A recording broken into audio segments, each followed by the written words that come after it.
गुरुर्ब्रह्मा गुरुर्विष्णु गुरुर्देवो महेश्वर गुरु साक्षात् परं ब्रह्म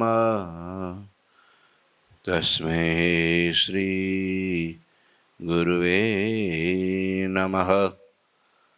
ओम अवतारिणी श्री स्वामीनारायणाय नमो नमः। श्री घनश्यामाय नीलकंठाय सहजानंदाय च नमो नमः। हरि कृष्णाय परम ब्रह्मणि च नमो नमः।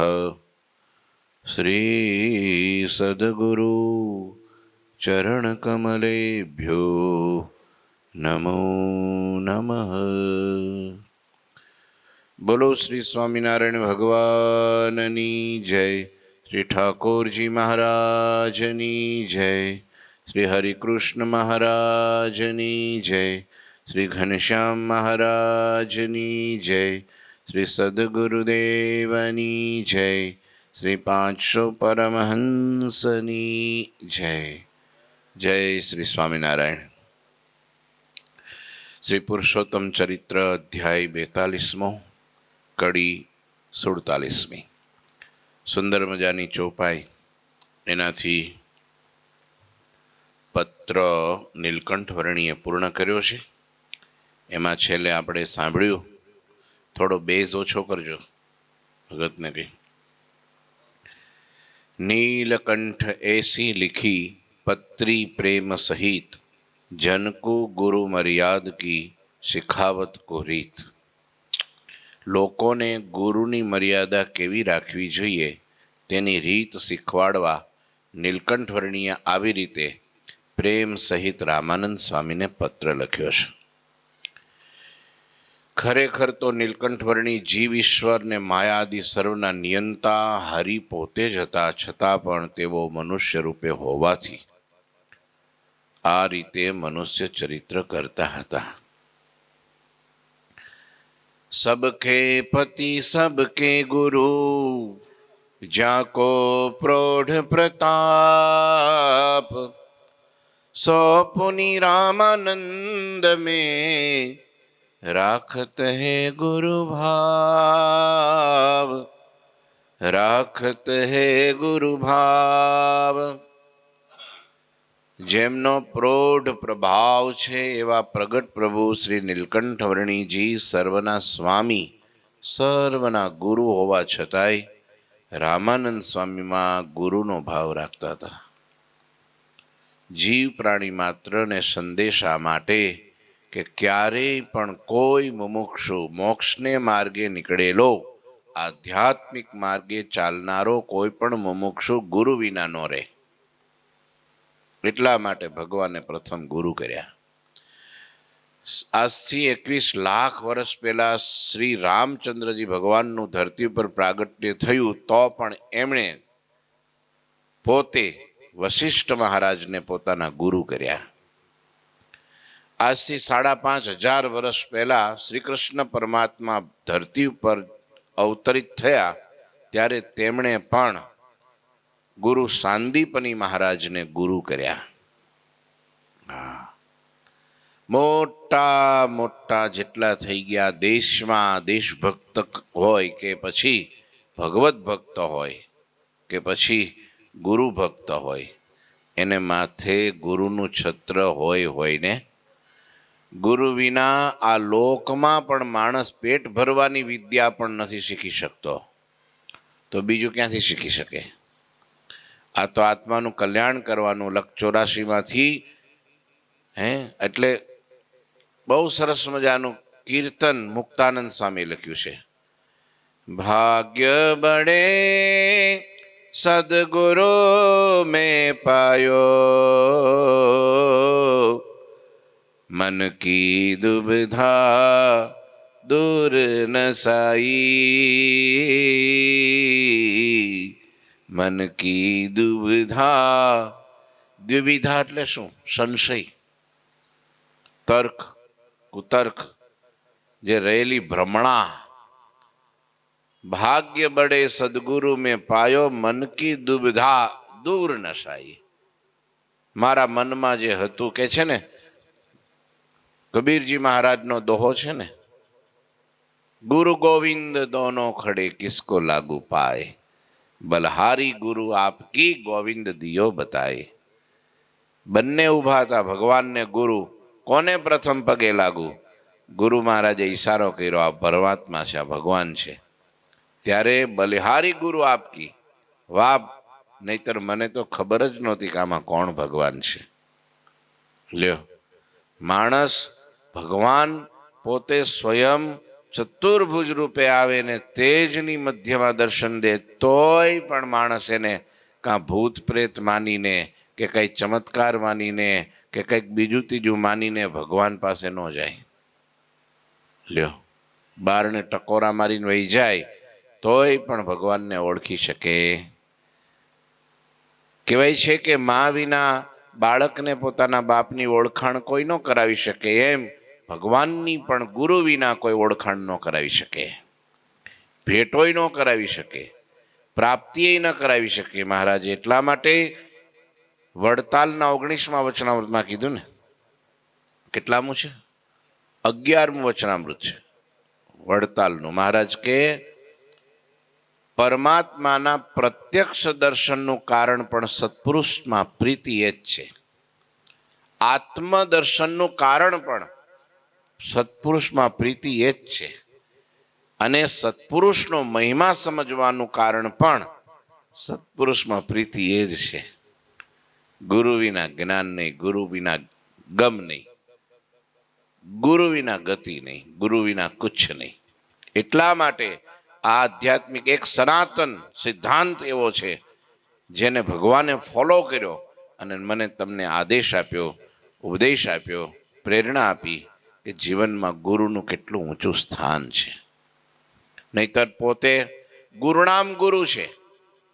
હે, દીનાનાથ ભટ્ટે લખ્યું ને, શરણાગત પાપ પર્વતમ ગણયિત્વાન તુદીય સદગુણમ અણુમાપ્ય તુલમ હિ મન્યતે સહજાનંદ ગુરુમ ભજે સદા. ભગવાન પોતે સ્વયં પણ ધરતી ઉપર ગુરુ રૂપે આવ્યા. મહારાજ પણ ગુરુ રૂપે આવ્યા. બ્રહ્માનંદ સ્વામી કહેતા ને સહજાનંદ ગુરુ. હા, સદગુરુ એટલે આપણે આરતીમાં પણ ગાઈએ છીએ. જો તમે, જય સદગુરુ સ્વામી, કયા સ્વામી? સદગુરુ કયા સ્વામી? સહજાનંદ દયાળુ. લ્યો, એ ગુરુ રૂપે આવ્યા. હવે તો સમજવું પડે કે નહીં કે હવે ગુરુ વિના ન રહેવાય. પણ તોય અમુક અમુક માણસને ડાયરેક્ટ ડાયલ લાગી ગયા હોય છે. શું કરો તમે? ડાયરેક્ટ ડાયલ કદી લાગે? વાયા ગુરુ. વર ને કન્યાને જ્યારે અગ્નિની સાક્ષીએ ફેરા ફેરવીને પોતે કહેવાય છે ને એક બંધનમાં, લગ્ન ગ્રંથિમાં બાંધે છે, એ વખતે પણ ગુરુ એટલે ગોરની જરૂર પડે છે, બ્રાહ્મણની જરૂર પડે છે. એમ આત્માને પરમાત્માને જોડવા માટે ગુરુની જરૂર પડે છે. જીવનમાં પોતાને માથે છેલ્લા શ્વાસ સુધી ગુરુ જોઈએ ને. એટલા માટે અહીંયા પોતે સૌના ગુરુ હોવા છતાં રામાનંદ સ્વામીમાં ગુરુ ભાવ રાખતા. ત્યાગ તપ વૈરાગ્ય ધર્મ પ્રવર્તાવન ધરે, પુની ગુરુ પર અનુરાગ રખે સુપુરુષોત્તમ સ્વયં. પૃથ્વી પર એકાંતિક ધર્મને પ્રવર્તાવવા માટે પોતે પુરુષોત્તમ એવા નીલકંઠ વર્ણી ત્યાગ તપ વૈરાગ્ય અને ગુરુમાં એવો પ્રેમ રાખતા હતા. ત્યાગે રાખતા, વૈરાગ્ય રાખતા, તપ કરતા, છતાંય ગુરુમાં પ્રેમ વિશેષ રાખતા. તપ ઉપર પ્રેમ નહીં બહુ. બાકી એક તો મહારાજ પેલા જંગલમાંથી માણકી લઈને નીકળ્યા, ત્યાં એક મહાત્મા, આપણા જ મહાત્માઓ, ઝાડવા નીચે બેઠા, આંખ બંધ કરીને પલાઠી વાળીને ઊંડો શ્વાસ, પાછો છોડે ઊંડો શ્વાસ. મહારાજ પાસે જઈને, એ સાધુરામ, મહારાજે કીધું, આંખ ખોલી, રે મહારાજ તમે? જય સ્વામિનારાયણ. મહારાજ કે જય સ્વામિનારાયણ. હું કરો છો સાધુરામ અહીંયા જંગલમાં? કે મહારાજ તપ કરું છું. મહારાજ કે તપ રેવા દ્યો, હમણાં વડતાલ મંદિરનું કામ ચાલે છે, થોડા પથરા ઉપાડો, સેવામાં આવી જાઓ. તે આ સાધુએ શું વિચાર કર્યો ખબર કે છે ને કે તપ કરવા જઈએ, સાધના કરવા જઈએ, સારું કામ કરવા જઈએ ત્યારે સિદ્ધિઓ આડી આવે. આ મહારાજ રૂપે સિદ્ધિ આડી આવી છે, માટે આપણે સિદ્ધિમાં લેવાવું નહીં અને આપણે આપણું તપ ચાલુ કરવું, ચાલુ જ રાખવું. લ્યો આ બાજુ નજીક બેસી જાઓ ને, તમારે આમ ડોકું ન કરવું પડે. સમજ્યા? કોને સિદ્ધિ ગણી? સ્વયં મહારાજને કે આ સિદ્ધિ આવી આડી લ્યો. પણ આપણે આપણા માર્ગમાંથી ડગવું. મહારાજ સ્વયં, સ્વામી વાતોમાં લખ્યું છે, અમુક ધામના નામ દીધા છે, ન્યા જઈને કે પુરુષોત્તમ અમે છીએ, તો કે ના, તમે અમને ભ્રમાવવા આવ્યા છો. હું કે તમે અમે ભરમાવા આવ્યા છો બાટીકી, તો અમને જે મળ્યા એ જ મહારાજ છે. લ્યો તોય નો માને, બોલો એમ માને સિદ્ધિ આડી આવી. તો વિચાર તો કરો કેટલી ગ્રંથિ સ્ટ્રોંગ બની ગઈ છે મગજમાં કે ભગવાન આવે તો એનો છોડી શકે. લ્યો તે પછી મહારાજે કીધું કે તપ કરો છો તમે? હા. કેવું તપ કરો છો? તો કે આ બાજરો ખાલી પલાળીને ખાઈ જાઓ મીઠું નાખીને, બસ બીજું કાંઈ નહીં. સવારે બાજરો પલાળું, સાંજે ખાઈ જાઓ, સાંજે પલાળીને સવારે ખાઈ જાઓ. મહારાજ કે તમે તો પલાળીને બાજરો ખાવ છો, આ મારી માણકી કોરો બાજરો ખાય તો આખો દી અમને ઉપાડીને ફરે છે. હવે આમાં કોણ વિશેષ? હે હે એટલે કહેવાનો અર્થ કે ભલે ત્યાગ રાખે, તપ રાખે, વૈરાગ્ય રાખે, પણ સૌથી વિશેષ પોતાના સદગુરુમાં પ્રેમ રાખે. ગુરુ એમ કે એકાદશીનો ઉપવાસ છે તો બપોરે બરાબર 12 વાગ્યા હોય હજી, અને ગુરુ એમ કે લે આ ચૂરમાના 2 લાડવા ખાઈ લે, અને વિશ્વાસ લાવીને જો ખાઈ લે તો ગુરુમાં પ્રેમ સાચો. નહીતર એમ કે લે આ લે, આ ગુરુને કઈ અક્કલ છે કે નહીં? આજે 11 ને દિવસે ચૂરમાના લાડુ ખવડાવે છે. જે ગુરુ કરે આપણા ભલા માટે કરે, આવું વિચારી એની આજ્ઞાનું ઉલ્લંઘન જો ન કરે તો એ પ્રીતિનું લક્ષણ છે. એમની આજ્ઞાનું ઉલ્લંઘન ના કરે. અને વાત વાતમાં આપણે અમુક જે યાદ રાખવાનું હોય ને એ જ ભૂલી જઈએ છીએ, અને જે ભૂલવાનું છે એ પકડી રાખીએ છીએ. નાની જ વસ્તુ હોય, એમાં કાંઈ કોઈ નુકસાન કશું ન હોય, પણ એક ઈગો, અહંકાર, એક માન તત્વ એવું છે જેના કારણે નહીં જેવી વસ્તુ, શુદ્ર વસ્તુ હોય પણ આપણે એ પકડમાંથી નથી મૂકતા. નહીં તો હશે, ચાલો શું થઈ ગયું એમાં, જવા દે ને. પણ નહીં, હું કરું એટલે કરું, બતાવો એટલે બતાવો, આમ એટલે આમ જ. એ પ્રીતિ ન થવા દે, એ પ્રેમનું ગઠબંધન ના થવા દે.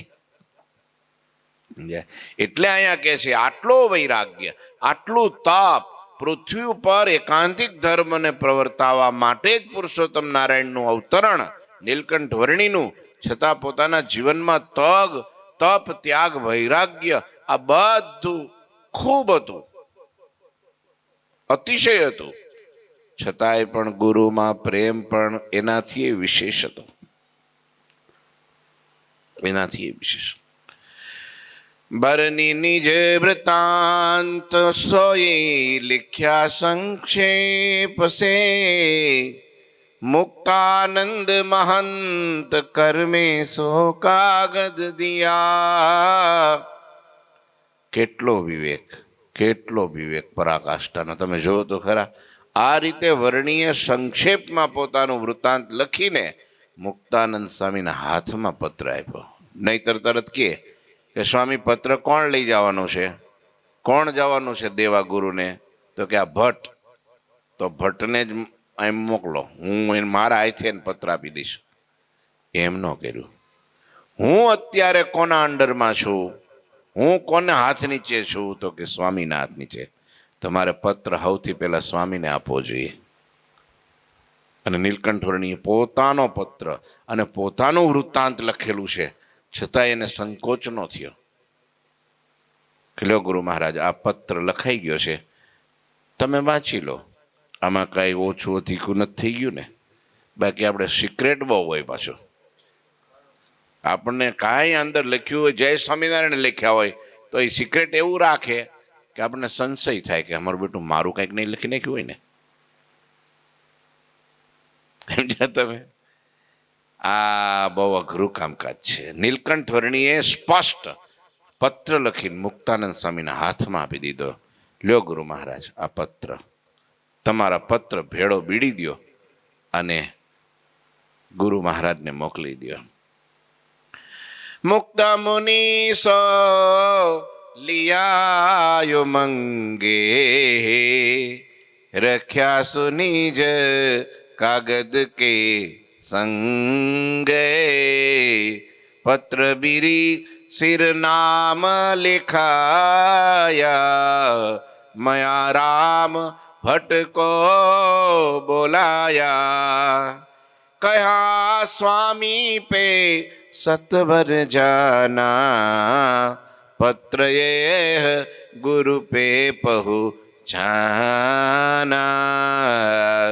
समाचार मुख से उच्चरना, सत्वर इत आवे त्यो करना. મુક્તાનંદ સ્વામીએ આનંદથી તે પત્ર લઈ પોતાના પત્રની સાથે રાખી દીધો. પછી બંને પત્ર બીડી ઉપર સરનામું લખાવ્યું અને મયારામ ભટ્ટને બોલાવ્યા. અમુક અમુક મહારાજ પાસે, સંતો પાસે આવા મયારામ ભટ્ટ જેવા એક બે જણા હતા. એક ગોવિંદરામ ભટ્ટ હતા, જે મયારામ ભટ્ટના સગા ભાઈ જ હતા. એ આ પત્ર વ્યવહારનું કામ કરતા, ટપાલી, આ પોસ્ટમેન મહારાજ વખતના. ક્યાંથી ક્યાં તમે જો, મહારાજે ગઢડાથી પત્ર લખ્યો અને ગોવિંદરામને દીધો કે બુરાનપુર જાઓ. હવે ક્યાં ગઢડા ને ક્યાં બુરાનપુર, પણ શ્રદ્ધા એવી ને, ઉઘાડા પગે ઘણી વાર તો ચપ્પલ પહેરવાય નો રે, ડોટ કાઢે. એની શ્રદ્ધાને ધન્યવાદ દેવા પડે કે તમે જો ત્યાંથી ક્યાં વડોદરા પત્ર મોકલવાનો, ક્યારેક સુરત પત્ર મોકલવાનો, ક્યારેક અમદાવાદ, ક્યારેક ભુજ. ત્યારે મયારામ ભટ્ટ અને ગોવિંદરામ ભટ્ટ આ પત્રો બધે પહોંચાડતા. વિચારો, કેટલા ચાલીને જવાનું એ વખતે. ક્યારેક ઘોડા રાખે ન રાખે, ક્યારેક પાડે, એવું થાય ને બધું. હા, ગાડીઓ તો કઈ હતી નહીં. તો આવી રીતનો મયારામ ભટ્ટને બોલાવ્યા. પછી મુક્તાનંદ સ્વામીએ મયારામ ભટ્ટને કહ્યું, તમે ગુરુદેવ રામાનંદ સ્વામી પાસે જલ્દી જઈને તેમને આ પત્ર પહોંચાડો, તેમના મુખથી અમારા સમાચાર કહેજો અને તેઓ ઝડપથી અહીંયા આવે તેમ કરજો. સ્વામી, અમે લખ્યું છે પણ તમે થોડું મૌખિક કહેજો. હા, વર્ણન કરજો થોડું, અહીંનું વાતાવરણ બધું કહેજો ગુરુ મહારાજને. ગુરુ મહારાજ તો અંતર્યામી છે, પણ મનુષ્ય ચરિત્ર કરશે અને તમને પૂછશે કે મારા સાધુ શું કરે છે, અત્યારે આપણા આશ્રમની શું સ્થિતિ છે, કેમ છે, એ બધું કહેશે. ત્યારે તમે પાછું કહેજો. એમને ન કહેતા કે ભાઈ ગુરુ મહારાજ તમે તો અંતર્યામી છો, તમને હું મારે કહેવું, એમ ઉભા ન રહી જતા, પાછા કહેજો કંઈક. तब स भट्ट भुजनगर सिधाया, पत्र सप्त दिने पहुंचाया, मलसु गंगा राम कहावे, रामानंद तिन गेह रहावे.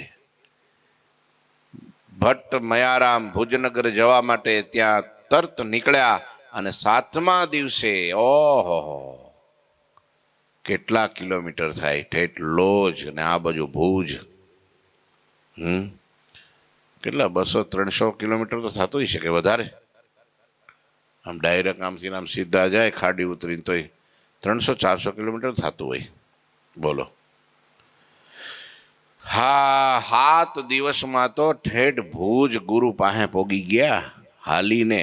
ગાડા પગે કેટલા સ્પીડમાં ચાલતા છે, કેટલું આરામ કરતા છે. શોર્ટકટ લઈને પહોંચાય છે ને પછી વચ્ચે ખાડી આવે પાછી, એમાં વહાણમાં બેહીને સામે જવાનું. ત્યારે રામાનંદ સ્વામી ગંગારામ મલના ઘરે રોકાયેલા હતા. એના ઘેરે સભા ભરીને બેઠા હતા અને સભા બીચ સોહે જો ચંદા નિરખી ભટ્ટ પાયે આનંદા પ્રેમે ગુરુપદ પ્રણામ કીના કર્મે સો દુહ કાગજ દીના.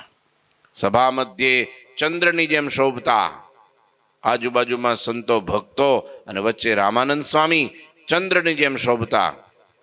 મયારામ ભટ્ટે આનંદ પામી ગયા. એના દર્શન કરી પછી પ્રેમથી ગુરુના ચરણોમાં પ્રણામ કર્યા. બંને કાગળ સ્વામીના હાથમાં આપ્યા. દંડવટ કરતા હતા ને ત્યારે ગુરુ મહારાજ સ્થગિત થઈ ગયા કે ઓ ભટ્ટ આવ્યા. બહુ કૃપા પાત્ર હતા સ્વામીના.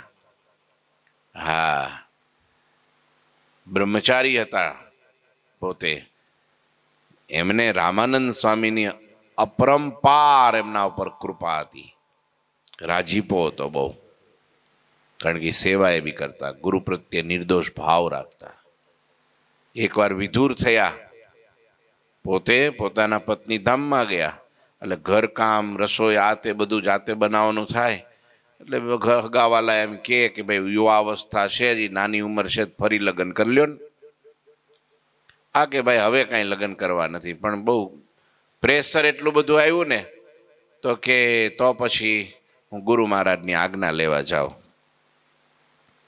તે ગુરુ મહારાજ પાસે ગયા. ત્યાં સભા ચાલતી હતી ને સભાની પાછળ જઈને દંડવટ કરીને બેસી ગયા.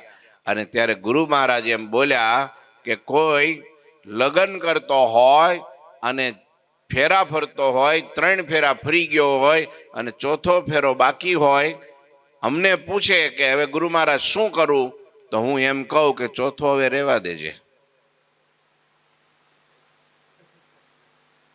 4થો ન ફરતો રીતમ ભગત.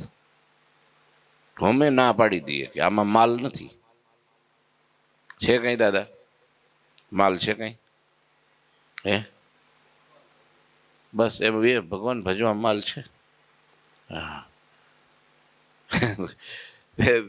મયારામ ભટ્ટ તો પાછળ બેઠા બેઠા માથું ખંજવાળો મીડા. હવે આમને શું પૂછવું મારે?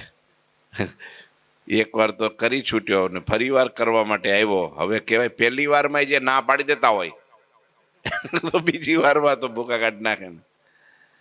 પછી ગુરુ મહારાજ પાસે ગયા ને એ બળેવનો દિવસ ને રાખડી બાંધી ગુરુ મહારાજના કાંડે ને ગુરુ મહારાજે કીધું માગ મયારામ માગ શું જોઈએ. અને ત્યારે ગુરુ મહારાજને એટલું કીધું કે ભાઈ ક્યારેક ક્યારેક પરણવાનો સંકલ્પ ઉપડે છે એ બધો બંધ થાય એવી પ્રાર્થના કરો, એવું આશીર્વાદ આપો. ત્યારે ગુરુ મહારાજે માથે હાથ મૂકીને કીધું જા ભટ્ટ, આ થાંભલાને ઘાટ થાય ને તો તને થાય. બસ તે દિવસની ઘડીને આજનો દિવસ મયારામ ભટ્ટ ધર્મનિષ્ઠ ટાઇટલ લાગી ગયું. ગમે એટલી સ્ત્રીઓ, યુવાન સ્ત્રીઓની વચ્ચે પણ જો ઈ રે તોય પણ એને બુરો સંકલ્પ ન થાય. મહારાજને કોઈક બહેનોની સભામાં મોકલવા હોય ને તો મયારામ ભટ્ટને મોકલે. બહેનોના સંઘમાં ભેળા વળાવ્યા તરીકે, ભૌમિયા તરીકે મોકલવા હોય ને તો મયારામ ભટ્ટને મોકલે. આટલા વિશ્વાસ પાત્ર થઈ ગયા હતા. બોલો, ઈ મયારામ ભટ્ટ કાગળ લઈ ગુરુ મહારાજના ચરણે ગયા અને ત્યાં કાગળ સ્વામીના હાથમાં આપ્યા. પ્રસન્ન ભઈ કે પત્ર દો લીને નિજ કર માહી, હરખિત મુખ ભટ્ટ કો લખી, હરખી સકલ સભાહી. રામાનંદ સ્વામીએ પ્રસન્ન થઈને બંને પત્રો પોતાના હાથમાં લીધા. તે સમયે મયારામ ભટ્ટનું મુખ આનંદિત જોઈને આખી સભાને પણ આનંદ થયો. રામાનંદ સ્વામીએ પ્રસન્ન થઈને બંને પત્રો, કે પત્રો લાવ્યા? તો કે હા પત્રો લાવ્યો છું. લાવો લાવો પત્રો લાવો, મારા શિષ્યોના પત્રો. એને જોઈને સ્વામી બહુ હરખાયા. અને એ સમયે મયારામ ભટ્ટનું મુખ આનંદિત જોઈને એને બહુ, રામાનંદ સ્વામીના દર્શન થયા ઘણા દિવસે એટલે આનંદ તો થાય ને. જલ્દી વેલા પધારો, જલ્દી વેલા દર્શન થાય. આ પ્રેમ છે ભગવાનને, ભગવાનના સાધુ પ્રત્યે પ્રેમ. ઘણા ભક્તો એવા હોય કે સાધુ છેટા જાય એટલે આંખમાં જળજળી આવી જાય, રડવા માંડે રીતસર. બોલો, આજે ગુરુજી હમણાં 15-20 દિવસ માટે જ ગયા છે ને અમેરિકા. 10 મિનિટ 11 મિનિટ પાછા આવી જવાના. તો એ આપણા દિવ્ય સ્વામી આટલા મોટા સંત આટલો મોટો વ્યવહાર સંભાળે, કેટલું બધું બધાને મળવાનું, મોટા મોટા માણસોને હાથે, છતાંય ગુરુજી વિદેશ જતા હતા, દંડવટ કરીને ધ્રુસકે રડવા માંડ્યા. હાવ બાળક જેવું કોમળ હૃદય. બોલો, નહીતર આવું શક્ય બને? નહીતર આવા હાવ પહોંચા હોય એ પછી ક્યાંય ન હાલે. કારણ કે પાવરફુલ જજમેન્ટ લેવાનું હોય ગમે ત્યારે, એને એટલું સખત રહેવું પડે, સ્ટ્રોંગ રહેવું પડે. પણ છતાંય ભગવાનને આવા મોટા પુરુષની આગળ કે સંતોની આગળ હાવ એટલે હાવ આમ તમે એકદમ સરળ સહજ અને હાવ કોમળ. આપણે રડવું હોય તો કેટલી વાર આંખો ચોડવી પડે, ત્યારે રડાય તો રડાય. હા, એ પાછા આહું આવે તો પેલા બગલા ના આવે, હંસના તો આવે જ નહીં. માણસ દિવસમાં તો એકવાર જ્ઞાન ભગત રડવું તો જોઈએ જ, નહીં તો છેલ્લે ચીટીઓ ભરીને પણ રડાવીશું. છોકરો જ્યારે જન્મે ને ઈવડો ઈ જો રડે નહીં ને તો સાહેબ હોય ને ડોક્ટર અથવા તો કોઈ એના ત્યાં બાજુમાં એ ચીટીઓ ભરીને રડાવે. તમને ખબર છે? તો રડે નહીં ને તો સારું કંઈક મિસ્ટેક, વેરી મેજર પ્રોબ્લેમ. પણ એને રડાવવો જ પડે પરાણે. એ પછી રાડ નાખે ને, હા પછી ગળું ખીલે, બાકી હોય એનું તે સિવાય મજા ન આવે. એટલે ક્યારેક પરમાત્માની સામે ઊભા રહીને, બેસીને, સ્થિર થઈને, હા પ્રવીણભાઈનું હૃદય કોમળ બહુ. હા, ક્યારેક જો એનું બહુ એવું થાય ને તો આમ જળજળી આવી જાય, બોલતા બોલતા હૃદય ભરાઈ જાય. હા, આંખમાં આંસુ આવી જાય. એ પ્રેમની છે ને લાક્ષણિકતા છે. સમજ્યા? પછી એમને કઠોરની જેમ જોયા જ કરે, સામે જોયા જ કરે એમ નહીં. તરત મયારામ ભટ્ટને આનંદ થયો ગુરુ મહારાજની આંખમાંથી, આ બાજુની આંખમાંથી આમ આમ આમ આમ ખૂણામાંથી આંસુ પડે ને એટલે એ દુઃખના આંસુ હોય. કેવા હોય? અને ખૂણાની અંદરથી આંસુ પડે ને એ સુખના આંસુ હોય. કેવા હોય? બહુ મોટી પ્રાપ્તિ, હરખ, ઘેલા થઈ જાય ને ત્યારે માણસને આંખના બે અંદરના ખૂણામાંથી આંસુ મંડે પડવા. અને દુઃખ થાય ને, દુઃખ બહુ પીડા થાય ને અને સહન ન થાય ને, રડે ને ત્યારે એ બહારના ખૂણામાંથી આંસુ પડે. તમે જોયું છે બધું? આ આંખની અમુક લાક્ષણિકતા એવી છે. જે માણસ જન્મે ને ત્યારે જેવડો ડોળો હોય ને મરે ત્યાં સુધી ડોળો એવડો જ રહે. એને કીકી કહેવાય. શું કહેવાય? એ મોટી ન થાય. આંખ લાંબી પોળી મોટી થાય પણ અંદરનો ડોળો હરખો જ રહે. એ કોઈ દીમાં આ બધું અમુકને ખબર જ ન હોય. બોલો, નાક મોટું થાય, હોઠે મોટા થાય, ગાલે મોટા થાય. ગાલ તો તળીંગા જેવા થાય પણ આંખના ડોળા એવડા ને એવડા રહે. બહુ આનંદ થયો, એને જોઈને આનંદ થયો કે હારા સમાચાર લાવ્યા છે. કારણ કે આનંદિત થયા મયારામ ભટ્ટ એટલે આનંદનો કોઈ પાર ન રહ્યો. સભામાં આનંદ છવાઈ ગયો. ગુરુ રામાનંદ સ્વામીને હવે કંઈક કેવું છે પણ આજે એક દીમાં કાંઈ કેવું નહીં. ભટ્ટને રોક્યા, જમાડ્યા, ઉડાઈ દીધા. સવારે જાગશે આવતીકાલે. ઇતિ શ્રી પુરુષોત્તમ ચરિત્રે મુકુંદાનંદ વર્ણિરાજ ઉત્તમ નૃપતિ સંવાદે રામાનંદ સ્વામી પ્રતિ નીલકંઠ વર્ણિરાજ પત્રિકા લિખન નામ 24 42મો અધ્યાય થયો. ઠાકોરજી મહારાજની શ્રીપતિમ શ્રીધરમ સર્વદેવીશ્વરમ ભક્તિ ધર્માત્મજમ વાસુદેવમ હરિ માધવમ કેશવમ કામદમ કારણમ સ્વામિનારાયણમ નીલકંઠમ ભજે. ઠાકોરજી મહારાજની જય. જય શ્રી સ્વામિનારાયણ.